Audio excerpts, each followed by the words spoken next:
बिस्मिल्लाहिर्रहमानिर्रहीम अस्सलाम वालेकुम मेरे तमाम वेखण वाले भैनों ते भराओं ते बच्चों खुश आमदीद करदी हां और ईद मुबारक बहुत बहुत स्पेशल ईद मुबारक बकरा ईद दी बहुत बहुत मुबारक हो और उम्मीद करदी कि तुसीं सब खैर आफियत नाल हो। ते अज आपां बनाण लगे मटन शनवारी कढ़ाई। इस तरह दिता वा 1 किलो गोश्त इहदे विच पानी थोड़ा ऐड कर दिता वा ते पानी ये नमक हसबे जायका नमक आयल भी नाल ही बस इन्हों थोड़ा उबालना इन्हों अच्छी तरह बॉयल करना वा। ये अंदर हम लसन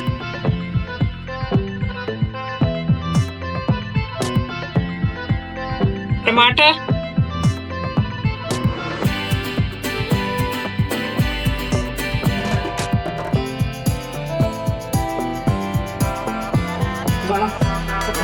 लगा देने हम बस रख देते लसन अदरक पै गया टमाटर पै गए तो हम इन्हों ढक्कन लगा के रख देंगे।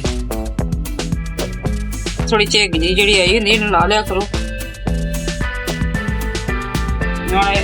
टमाटर के छिलके जोड़े उतार लिए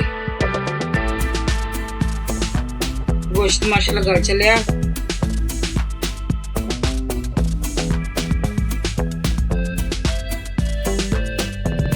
बस हम छिलके उतार ले छिलके उतार के ते इन्हों बस इस तरह ही गाड़ लेना।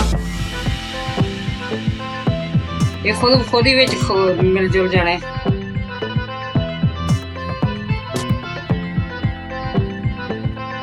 काली मिर्च पाउडर काली मिर्च और थोड़ा जा गरम मसाला होना वा ज्यादा नहीं थोड़ा जा ना है। ये अंदर ना लाल मिर्च पानी है ना प्याज पाना।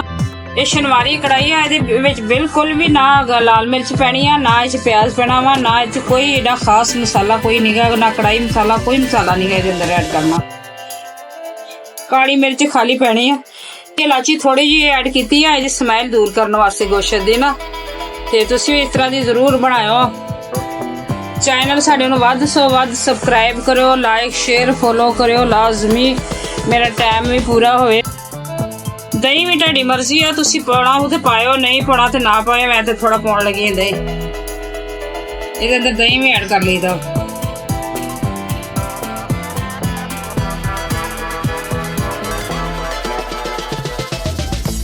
माशाल्लाह माशाल्लाह हो चली बस थोड़ी जी ये बिल्कुल भी पानी का जरा भी नहीं रहन देना क्योंकि पानी का जरा रह गया तो फिर तो गौरमेंट टाइप का हो गई ना। बिल्कुल सुक्की कढ़ाई होंदी है। ते हरी मिर्चा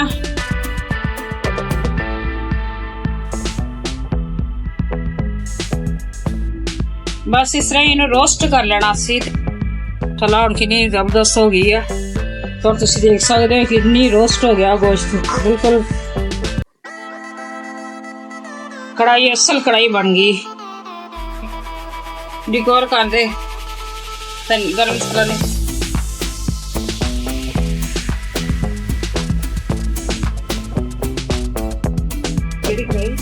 जबरदस्त शनवारी कढ़ाई बन गई है।